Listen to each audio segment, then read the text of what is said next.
Jonathan Simulizi.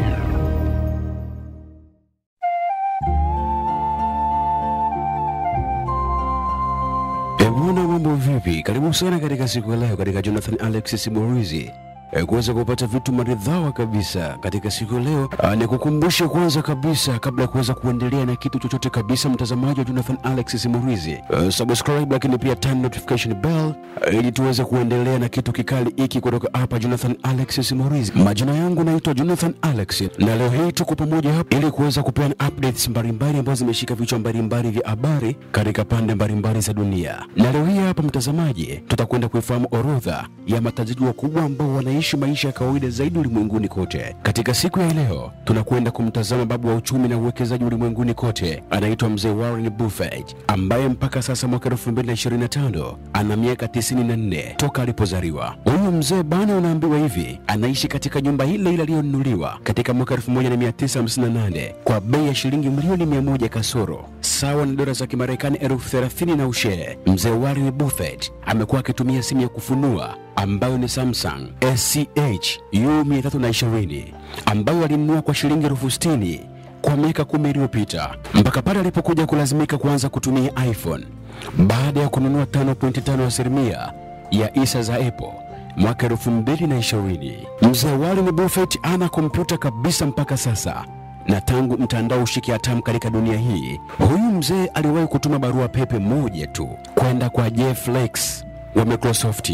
Gari anayotumia Warren Buffett ni gari yake ya 3 toka alipoanza kununua gari yake ya kutembelea mwaka 2001. Kwa sasa mzee Warren anaendesha Cadillac XTS ambayo thamani yake ni milioni 100 na ushe za Kitanzania, sawa na dola za Kimarekani 40,000. Gari hii ina miaka 10 toka alipoinunua mzee Warren Buffett, pamoja na pesa zake nyingi ambazo yuko nazo, lakini unaambiwa ni vigumu kabisa kulipa shilingi 50,000 sawa na dola za Kimarekani 18, ambayo ni gharama ya kunyoa ndevu tu huko Marekani wakati anapopunguzwa nywele na kinyozi wake, ili hali unaambiwa bei ya kawaida kabisa katika kunyoa ni shilingi 75,000 sawa na dola za Kimarekani 28, huku wanawake wakilipa mara 2 zaidi ya gharama hiyo. Mzee Warren Buffett mara nyingi hutumia dola 3.17 sawa na shilingi 8,600 za Kitanzania kwenda kwenye staftahi yake kwenye mgawa wa McDonald's mara kwa mara anapoelekea ofisini. Unaambiwa hivi, mzee Warren Buffett mpaka sasa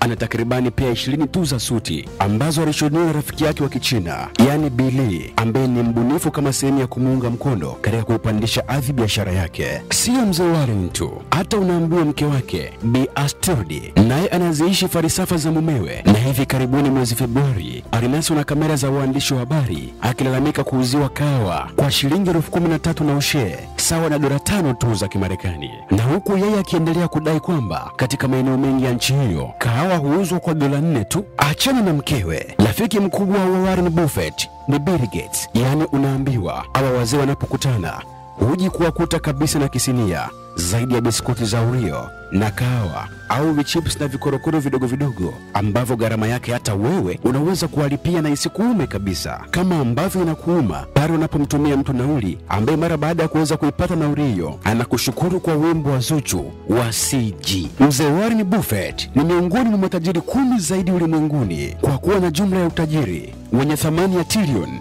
360 za Kitanzania, sawa na dola za Kimarekani bilioni 130. Pamoja na utajiri huo mkubwa wa mzee Warren, amesaini mkataba na makubaliano kuelekeza asilimia 85 ya utajiri wake kwa wahitaji katika siku ambayo ataweza kufariki, baada ya kuvichua kufanya hivyo na rafiki yake hayati bilionea Chuck Findle, ambaye yeye alijiwekea nadhiri ya kugawa asilimia 100 ya utajiri wake siku atakapofikisha miaka 80, na kweli alifanya hivyo pindi alipofikisha umri huo, na miaka kadhaa mbele aliweza kufariki dunia kwa mapenzi ya Mungu na maradhi ya uzee. Kwa wale wapenzi wa vyakula vya mtaani na soda, mzee Warren ni mmoja wa watu ambao ni waraji wakubwa sana wa vyakula vya mtaani, na hunywa mpaka soda 5 kwa siku, hasa Coca-Cola, ambapo anahisa na afya yake bado ingali ngangali. Mpenzi mtazamaji, tutaendelea kumwangazia tajiri wa 3 katika kipindi kijacho. Hii ni Jonathan Alex Simulizi. Mimi naitwa Jonathan Alex. Turn notification bell and then subscribe. Bye bye.